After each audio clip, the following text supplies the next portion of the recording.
বাণিজ্য মেলা শুরু হয়েছে, ওই মাঠে সার্কাস চলতেছে, ওই মাঠে গান বাজনা চলতেছে, ওই মাঠে ছেলে মেয়েদের সাক্ষাৎ চলতেছে, যাদের প্রথম প্রেম তারা ওখানে সাক্ষাৎ করতেছে, ফুল কিনে দিচ্ছে, ওখানে কথাবার্তা সবকিছু হচ্ছে, ফুচকা খাচ্ছে, ডিম খাচ্ছে, চটপটি খাচ্ছে, সব ওই মাঠে। তাহলে কি ওখানে ভালো হচ্ছে? তা আল্লাহর গজব কেন আসবে না? কেন আসবে না আল্লাহর গজব?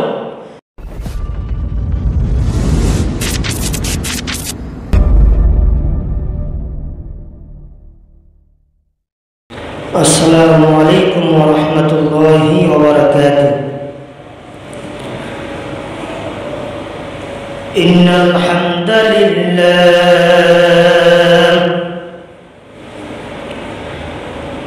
ওয়াসসালাতু ওয়াসসালামু আলা মান লা নাবিয়্যা বা'দা।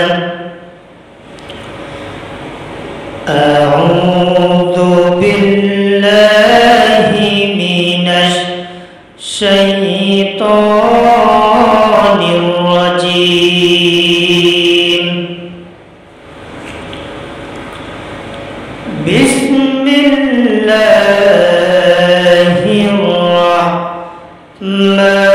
রাহমানির রাহিম।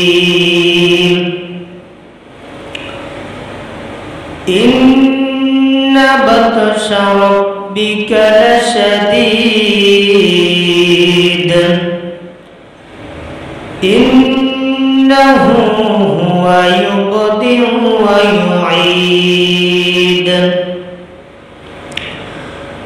ওয়া হুয়াল গফুরুল ওয়াদুদ যুল আরশিল মাজিদ ফাআলুন লিমা يريد إلى آخر الآية.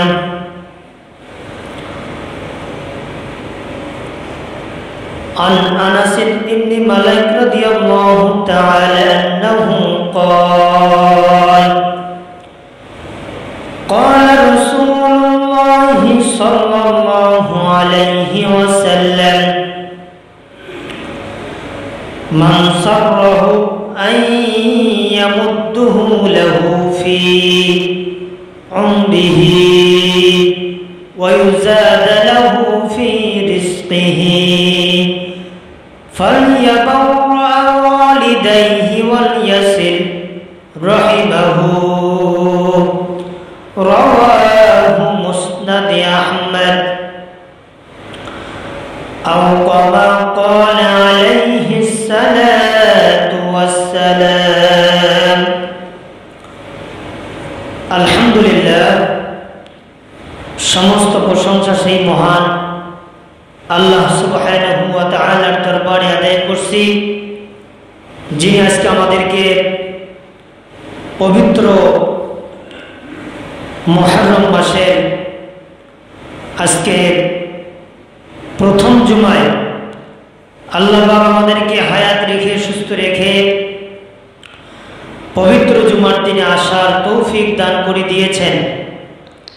সেই মহান মুনিবের দরবারে আমরা কালিমাতু শুকর আদায় করছি, বলেন আলহামদুলিল্লাহ।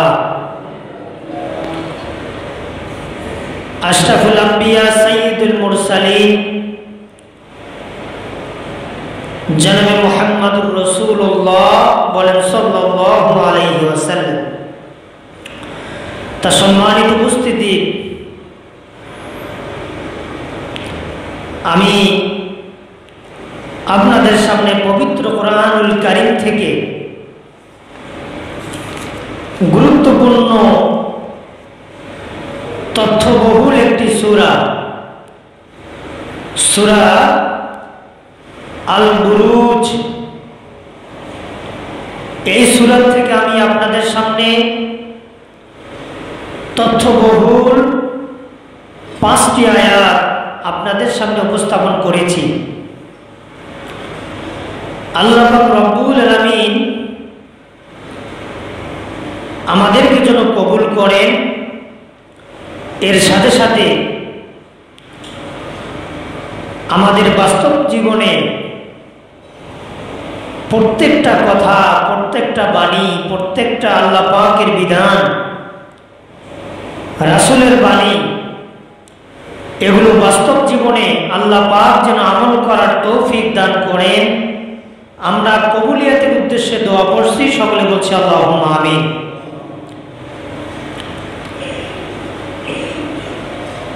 তো সম্মানিত উপস্থিতি, সূরা বুরুজ, এটা আল্লাহ নবী জনাবে মুহাম্মদুর রাসূলুল্লাহ সাল্লাল্লাহু আলাইহি সাল্লাম তেনার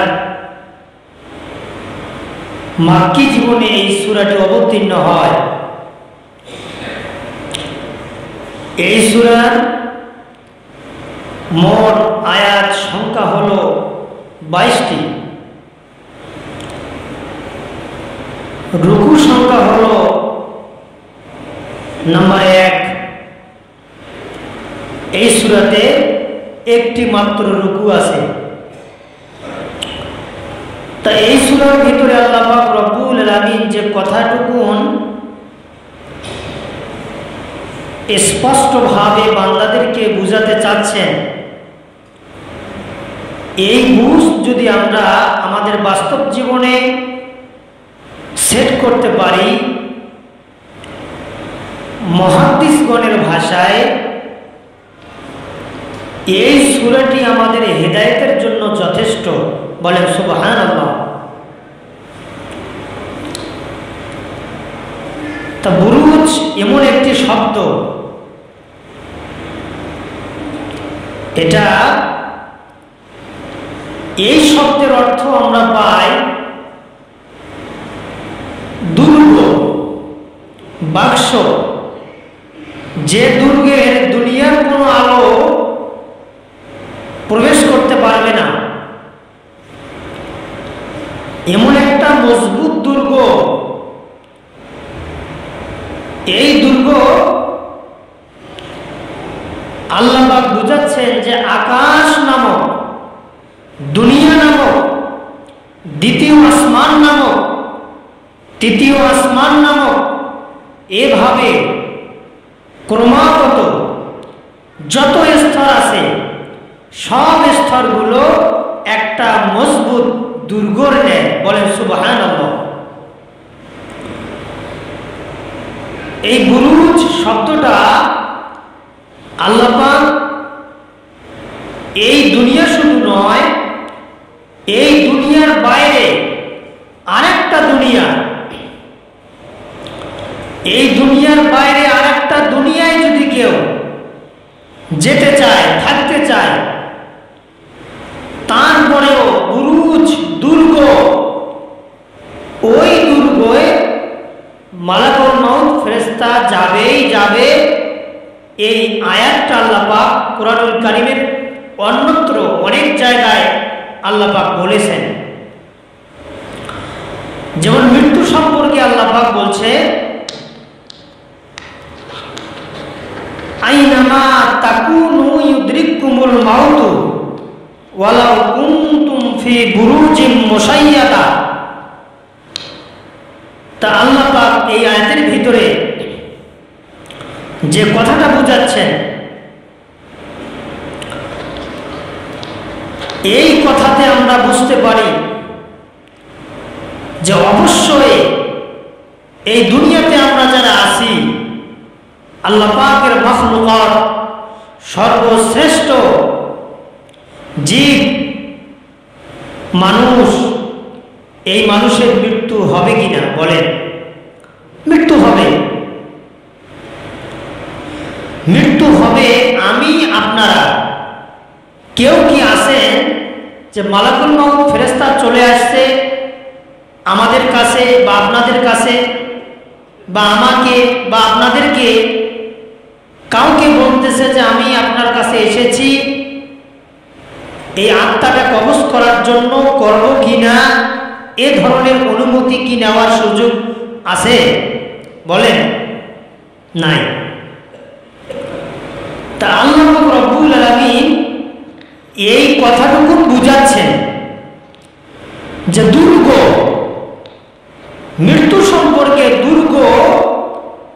এই দুর্গে, মজবুত একটা দুর্গে বাক্সে যদি কেউ লুকিয়ে থাকে, তারপরেও ওখানে মালাকুল মউত ফেরেশতা যাবে। এজন্য সূরা বুরুজে আল্লাহ পাক এই দুর্গ শব্দটা, বুরুজ শব্দটা আল্লাহ পাক ব্যবহার করেছেন। আল্লাহ পাক যে আয়াতে মৃত্যুর কথাটা বললেন, এই আয়াতে আল্লাহ পাক বলতেছেন, দেখেন আল্লাহ পাক কি বলেন। আল্লাহ পাক বলতেছেন, আইনামা তাকুনু ইউদরিকুমুল মাউতু ওয়ালাউ কুনতুম ফি বুরুজিন মুশাইয়াদা। এই শেষ অংশে আল্লাহ পাক বলছেন বুরুজ। আল্লাহ পাক বলতেছেন আইনামা তাকুনু,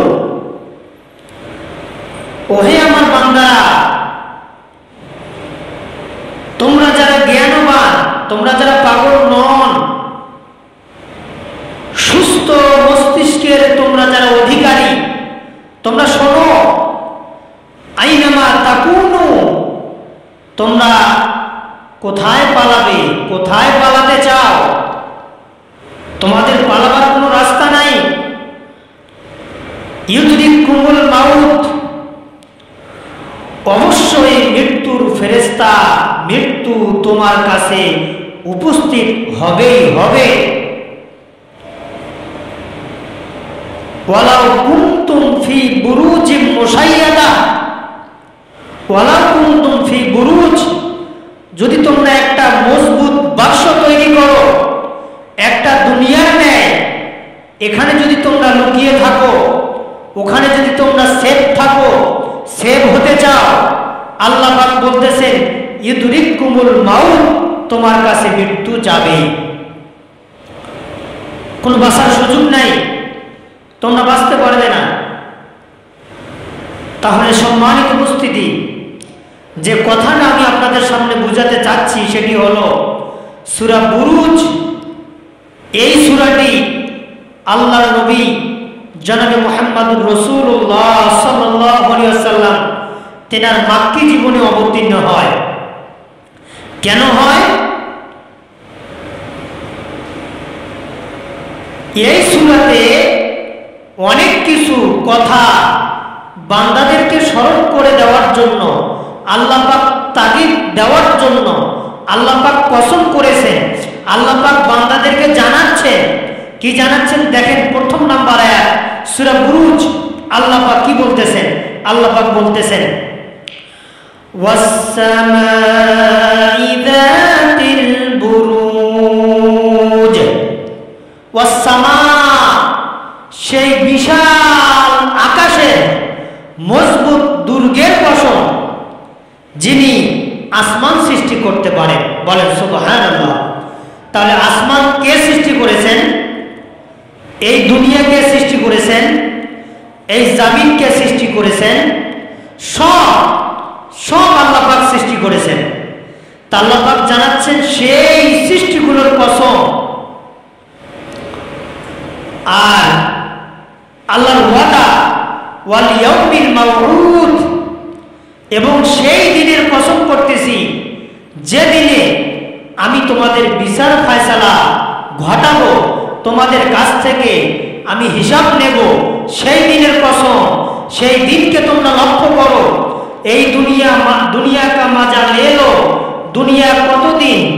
দুনিয়াতে আমরা আসি, যেভাবে চলতেছি, ফিরতেছি, খাইতেছি, যদি আমাদের পুঁজি না থাকে, যদি আমাদের আমল না থাকে, আল্লাহর কাছে কি জবাব দেব?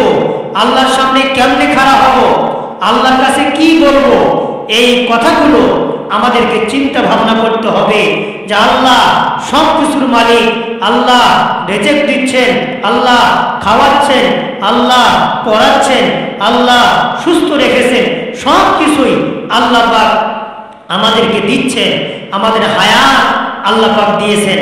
তাহলে সম্মানিত উপস্থিতি, এই সূরা থেকে আল্লাহ পাক ভয় ভীতির জন্য আল্লাহ পাক প্রত্যেকটা মানব জাতিকে ভয়ের উদ্দেশ্যে এই সূরাতে অনেক কিছু কথা আল্লাহ পাক আলোকপাত করেছেন।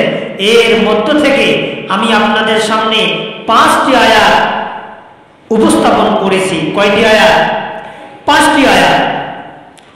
এই 5টি আয়াতে আল্লাহ পাক রব্বুল আলামিন তিনি জানাচ্ছেন এই 5টি আয়াতে যে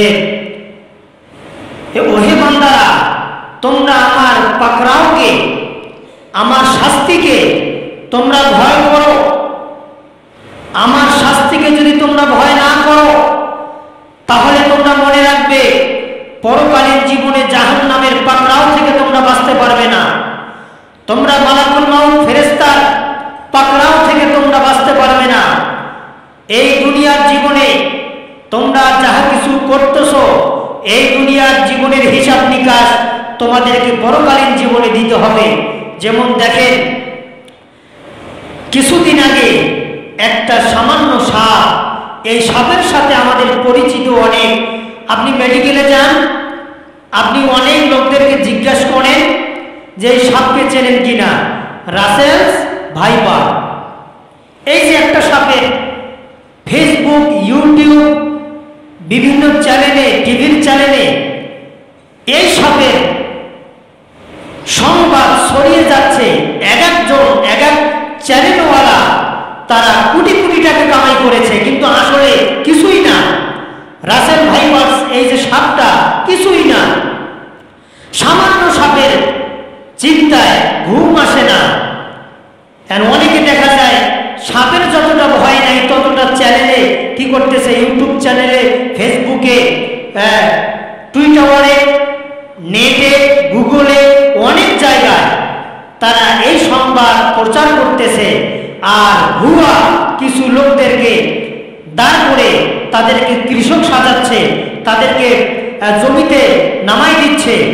একটা সাপ কি করতেছে, ইউটিউবে এডিট করার পরে, কাজ করার পরে জানাচ্ছে, দেখাচ্ছে, অনেক টাকা কামাই করলো, কিন্তু ওই সাপের আজ কি হলো?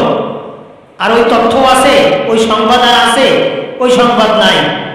তা সামান্য একটা সাপ, এই সাপের ভয়ে আমরা কত কিছু করতেছি। আর এদিকে স্বাস্থ্যমন্ত্রী বলতেছে ভয়ের কোনো কারণ নাই, রাসেলস ভাইপার, এই সাপ সবল দিলে এর অ্যান্টিভেনাম আমরা প্রস্তুত করে রেখেছি, কোনো সমস্যা নাই। আর প্রস্তুত তো নতুন করে না, এই প্রস্তুত আগ থেকেই চলছে, প্রত্যেকটা সদর হাসপাতালে দিয়ে দিয়েছে। রাসেলস ভাইপারের কি বিষের ক্ষমতা, এর থেকে যে কিং কোবরা, আবার আমাদের দেশে যেগুলো দেখা যায় ফনা তোলে, আমাদের দেশে যেটা নাম বলে যে গোমা সাপ, কেউটি সাপ, এই সাপ রাক্ষু মুহূর্তের ভিতরে ফনা তোলে। তাই এই সাপগুলো বিষ নিধন করার জন্য, বিষ নষ্ট করার জন্য প্রত্যেকটা আমাদের এই বাংলাদেশের প্রত্যেকটা সদর হাসপাতালগুলোতে তারা অ্যান্টিভেনাম রেখে দিয়েছে। তাহলে দেখেন, এই সাপের ভয়ে আমাদের ঘুম আসতেছে না, আমাদের চিন্তা আসতেছে না।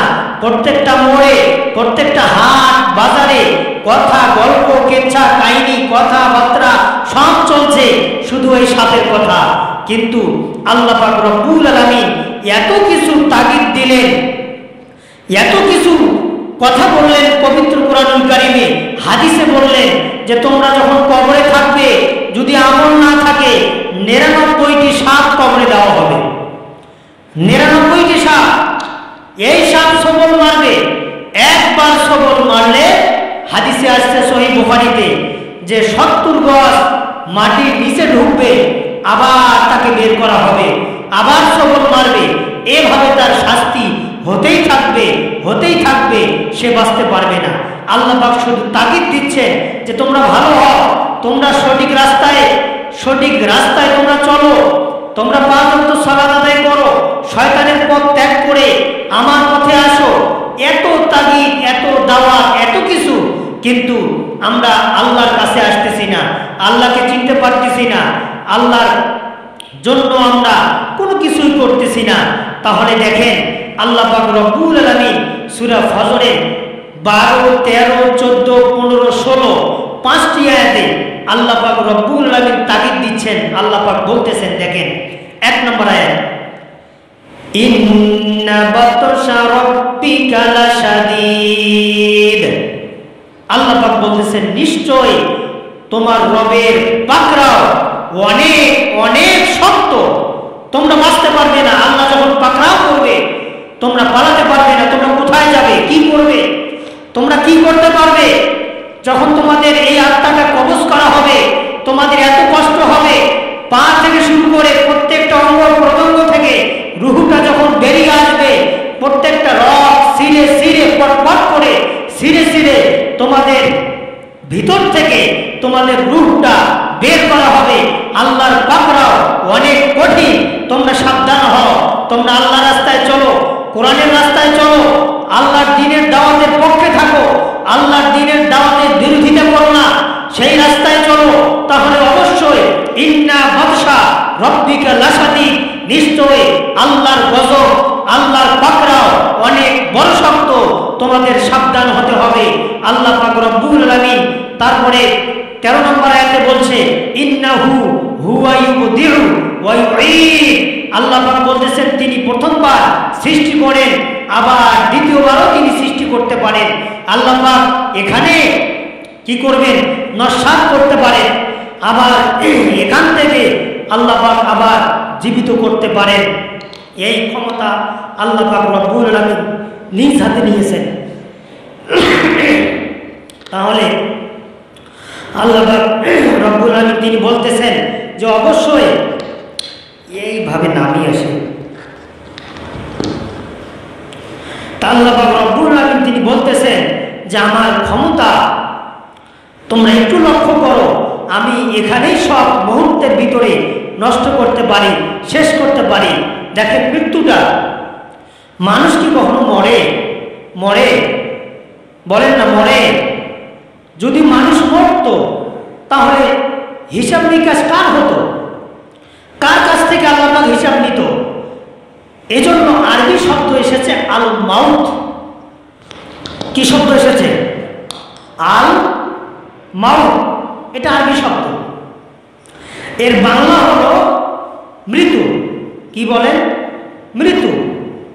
তা আল মাউত শব্দের যেটা আমরা শাব্দিক ব্যাখ্যা, তাহকিক, তাখরিজ আমরা যেটা করে পাই সেটা হলো আল মাউত, স্থানান্তরিত হওয়া, এক জায়গা থেকে আরেক জায়গায় স্থানান্তরিত হওয়া। যেমন আমরা প্রথমে ছিলাম একটা জগৎ, সেটা হলো মায়ের জগৎ। এই দুনিয়ার আসার আগে মায়ের জগৎ, মায়ের জগতের আগে ছিলাম রুহের জগৎ, যে জগতে বর্তমানে আমরা অবস্থান করতেছি। এরপরে আরেকটা জগৎ, সেটা হলো পরকালীন জগৎ। তাহলে জগৎ চারটা। কয়টা জগৎ? চারটা জগৎ। তাহলে আল্লাহ পাক তিনি বলতেছেন যে দেখো আমি কি করতে না পারি, আমি মৃত্যু দিতে পারি, আবার জীবিত করতে পারি। আল্লাহ পাক আমাদের এই দুনিয়াতে রেখেছেন, হায়াত দিলেন, আমাদের সুস্থ রেখেছেন। এর আগে ছিলাম মায়ের গর্ভে একটা জগতে। এই জগতে কি রকম ছিলাম, কিভাবে ছিলাম আমরা কেউ বলতে পারি না, কেউ বলতে পারবো না। এর আগের জগৎটা, এর পূর্বের জগৎটা, সেটা হলো রুহানি জগৎ। এই জগতে আল্লাহ পাক রব্বুল আলামিন সমস্ত লোকদেরকে একত্রিত করে বলছিলেন যে আলাস্তু বিরব্বিকুম, আলাস্তু বিরব্বিকুম, তোমাদের রব কে? এ কথা কে বলছিলেন? আমাদের আল্লাহ। তিনি বলছিলেন যে তোমাদের রব কে।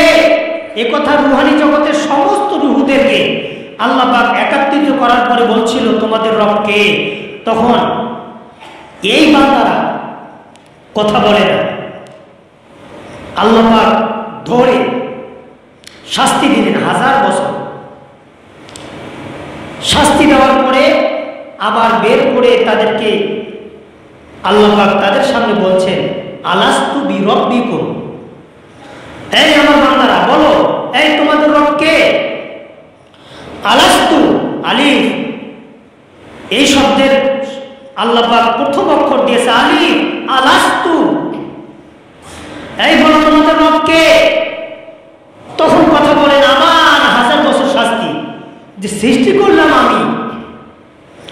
আমি সব কিছুই দিলাম, রব হিসাবে আমাকে স্বীকার করে না। এভাবে 3 বার শাস্তি দিলেন। কয়বার? 3 বার এভাবে শাস্তি দিলেন। দেওয়ার পরে 4র্থ বারে আল্লাহ পাক বলতেছেন আলাস্তু বিরব্বিকুম, তোমাদের রব কে? তখন ওই শাস্তি ভোগ করার পরে রূহগুলো আল্লাহর সামনে সকলে সমস্বরে এক বাক্যে আল্লাহ পাক বললেন ক্বালু বালা শাহিদনা, বলেন সুবহানাল্লাহ। এগুলো কোরআনের শব্দ, যে আমরা সকলে সাক্ষ্য দিচ্ছি, শাহিদনা সাক্ষ্য দিচ্ছি, ক্বালু বালা আমরা সাক্ষ্য দিলাম, হে আমাদের মালিক তুমি আমাদের রব আল্লাহ, বলেন সুবহানাল্লাহ, তুমি আমাদের রব। এই শাস্তি ভোগ করার পরে অবশেষে আল্লাহ পাক রব্বুল আলামিন ক্রমান্বয়ে 1 জন করে, 2 জন করে, 5 জন করে মায়ের গর্ভে আল্লাহ পাক দিয়ে দিয়েছেন, বলেন সুবহানাল্লাহ। কোন মহিলার 5টা বাচ্চা একবারই হয়, একটা একটা করে। কোন বাচ্চার 10টা, আমি দেখেছি রংপুর মেডিকেল কলেজে 10টা বাচ্চা, ছোট ছোট 10টা বাচ্চা। এর মধ্যে মুহূর্তের ভিতরে 3 জন মারা গেছে আর বাকি 7 জন আছে। তাহলে এই বাচ্চা দেওয়ার মালিক কে? আল্লাহ। আল্লাহ দিচ্ছেন। তা আল্লাহ কি করতে না পারেন? কি করতে না পারেন? আল্লাহ জীবিত করতে পারেন, জীবন দিতে পারেন, আবার মৃত্যু দিতে পারেন। এজন্য আল্লাহ পাক বলেছেন ইন্নাহু হুয়া ইউবদিউ ওয়া ইউঈদ। ওহে আমার বান্দারা, তোমরা একটু লক্ষ্য করো, সেটা হলো আমি তোমাদেরকে সৃষ্টি করতে পারি, আমি তোমাদেরকে দিতে পারি, আমি তোমাদের সমস্যা সমাধান করতে পারি, আবার নাও করতে পারি, আবার দ্বিতীয়বার আবারও দিতে পারি। সেই ক্ষমতা আমি আল্লাহ। তারপরে বলছে ওয়াহুয়াল গফুরুল ওয়াদুদ। আল্লাহ পাক তিনি বলতেছেন আমি ক্ষমাশীল এবং প্রেমময়। ওয়াদুদ শব্দের অর্থ হলো প্রেমময়। আমি বান্দাকে যেভাবে ভালোবাসি আমার মতো আর কেউ হতে পারে না, ভালোবাসার মতো কেউ আর হতে পারে না। দেখেন এমনও বান্দা আছে, এমনও লোক আছে 60 বছর বয়স, একদিনও নামাজ পড়ে নেই। আছে না নাই? আছে কি না? আছে। আল্লাহর হুকুম মানেই না। দাড়ি যে রাখা দরকার সে রাখে না, মনে হয় যে তোমরা হিন্দু মালাউন। হিন্দু না মুসলমান টেরেই পাওয়া যায় না। ও যদি মারা যায়, মুখে তো দাড়ি নাই, ভালো কথা দাড়ি নাই, ও যদি মারা যায় কোনো একটা দুর্ঘটনা বশত যদি সে মারা যায়, তাহলে সে মুসলমান না হিন্দু জানাজা হবে কি না একটা মুশকিলের প্রশ্ন না? কি হবে?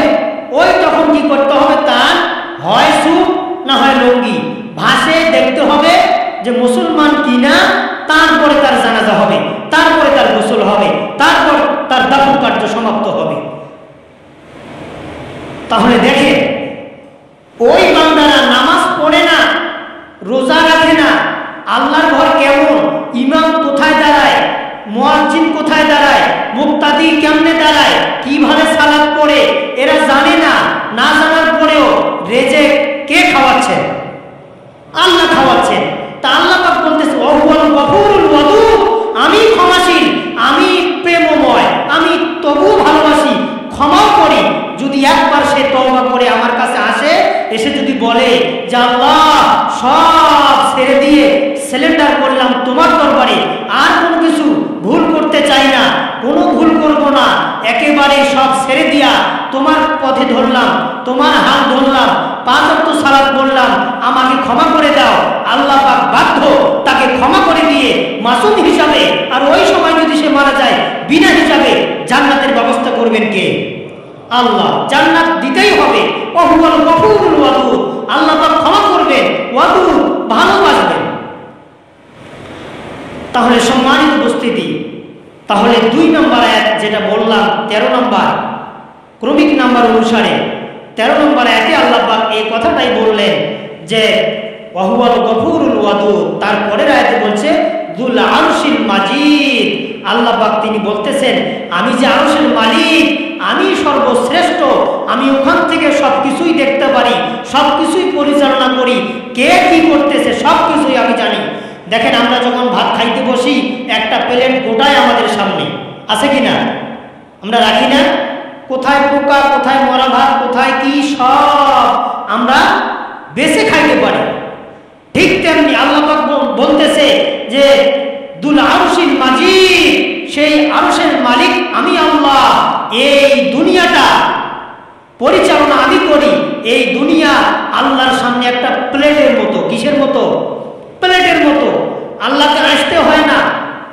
আল্লাহর কুদরত অপরিসীম। আল্লাহ ওখান থেকে পরিচালনা করে।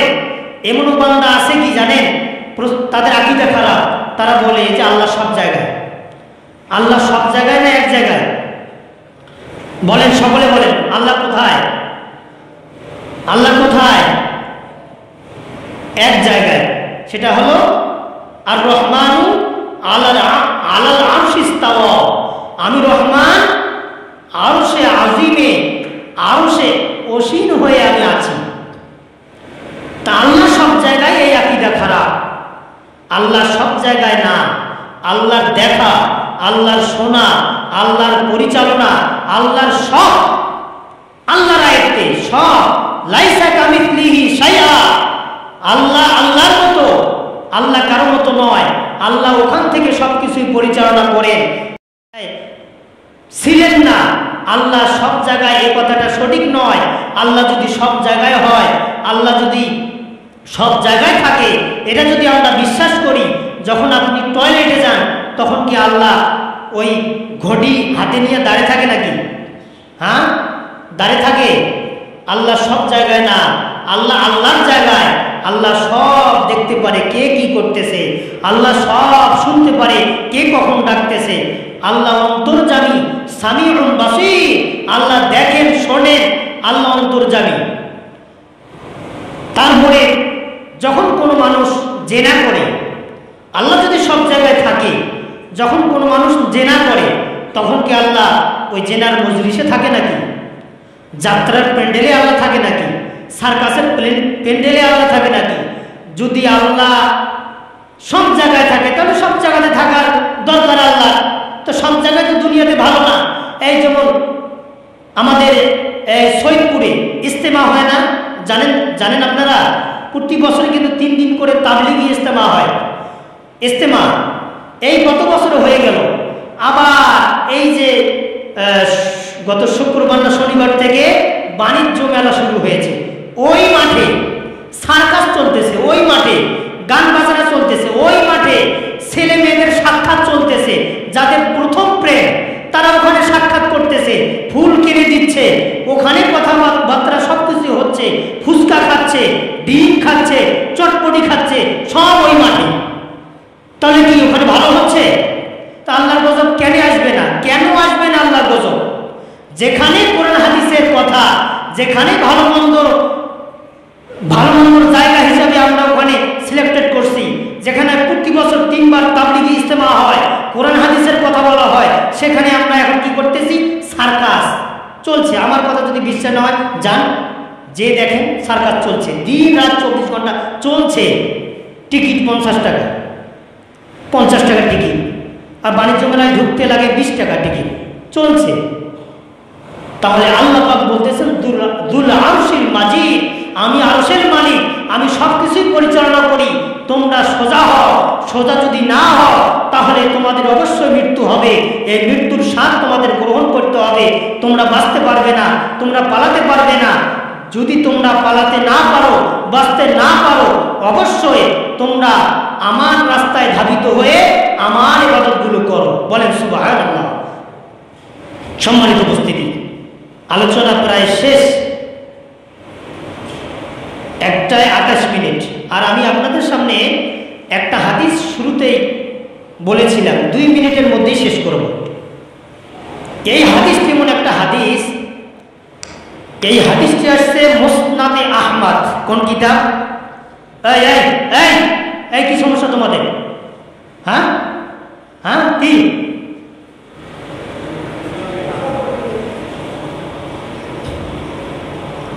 তা এই হাদিসে আসছে আল্লাহ নবী জনাবে মুহাম্মদুর রাসূলুল্লাহ সাল্লাল্লাহু আলাইহি ওয়াসাল্লাম তিনি বলছেন, যদি তোমরা 1 নম্বর হায়াত বাড়াতে চাও, 2 নম্বর রিজিক বৃদ্ধি করতে চাও, চাই কিনা?